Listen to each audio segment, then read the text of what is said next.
Inequality is emerging as an enduring issue as activists push to hike the minimum wage and increase livable wages.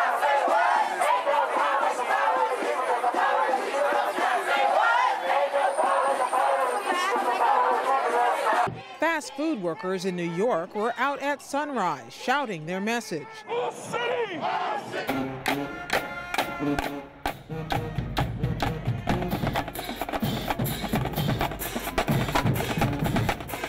Organizers billed this latest strike by low-wage employees as the largest yet, planned for 230 U.S. cities and dozens more around the world. The students and fast food workers will be joined by low-wage employees from other fields and businesses, including home care, child care, airport, and Walmart. Amid a national conversation about minimum wage in America, Boston decided to voice its opinion. On Tuesday, hundreds protested across the city in the Fight for 15 march. Gladys Vega explained why she joined the protests. We hope to bring awareness and to let people know that with Thousands of protesters spilled into the streets in cities big and small in more than 10 different cities. This as our new president has been elected. Many are promising new demonstrations are just beginning.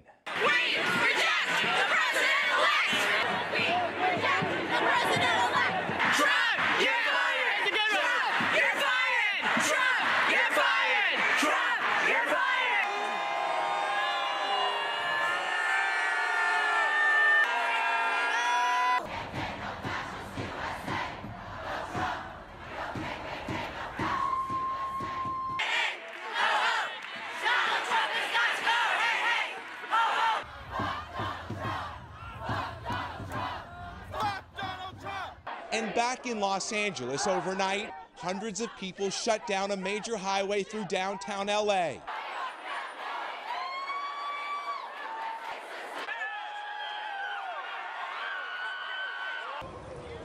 Overnight, the outrage over an election, sparking protests from coast to coast and cities in between. In San Diego, police struggling to keep control of scores of demonstrators. So we got all together just to... Making their point in Washington, Chicago, Dallas, and in city after city in America and around the world. Today, the day after Donald Trump became their president, they chanted.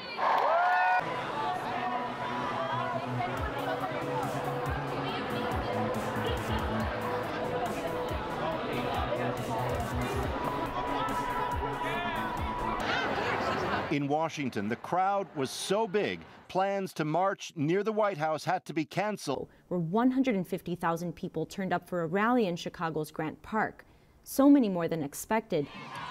In New York, some 200,000 people rallied outside the United Nations.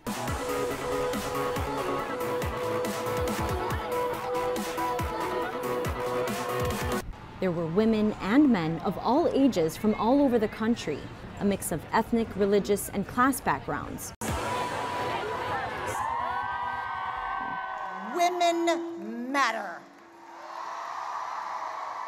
And we will not be shy about standing up to what matters to us. And here's what matters to me. We begin this morning with what's expected to be an historic march on Washington. 500,000 people from all corners of the country will flood the Capitol to say they've had enough of gun violence.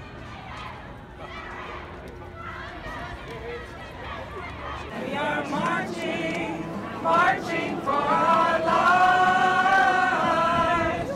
We are young and old together,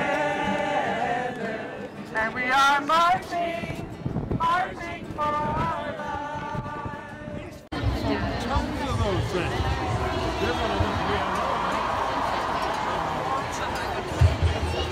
What we're doing here today is not something that everybody will forget about in a week. This is not something that flies under the radar and goes unnoticed. What we're doing here today will go down in history, the day that we came together and demanded. An immigration battle is brewing in Washington state over a federal immigration policy being used to deter illegal border crossings.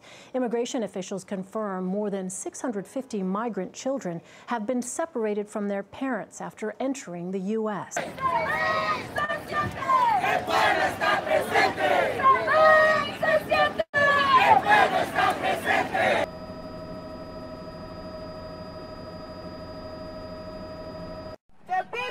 United will never be divided. At a rally outside a federal detention center in Seattle, Cruelty to children. Washington's Governor Jay Inslee is fighting to stop an immigration policy that he says unfairly removes children from their parents who cross the border illegally, some who are seeking asylum.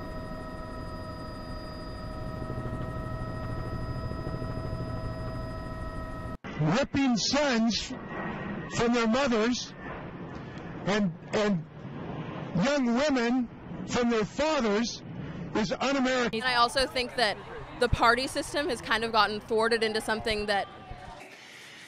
All right, first, deep breath. Not that deep. This was a big day. Let's just talk about what has just happened. And let's talk about it with the full and complete expectation that more of it may yet happen while we are talking tonight. Things are at a boil. Things are going fast now. This is a time when everybody needs to pay attention. Trump, Russian metal collusion. Trump, Russia, possible collusion. Trump, Russian, potentially collusion. Trump, Russia, possible collusion. Trump, Russian, possible collusion. Trump,